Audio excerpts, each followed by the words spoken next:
உன்னை சொல்லாத நாளில்லை சுடர்மிகு வடிவேலா சுவையான அமுதே செந்தமிழாலே.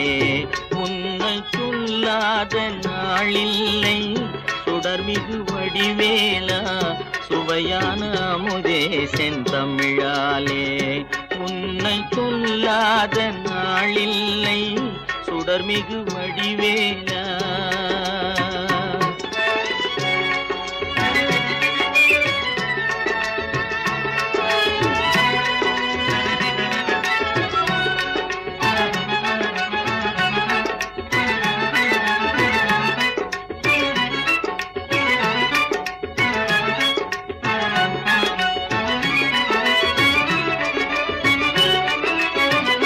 கல்லாத எழியோரின் உள்ளமுன் ஆலயமோ, கல்லாத எழியோ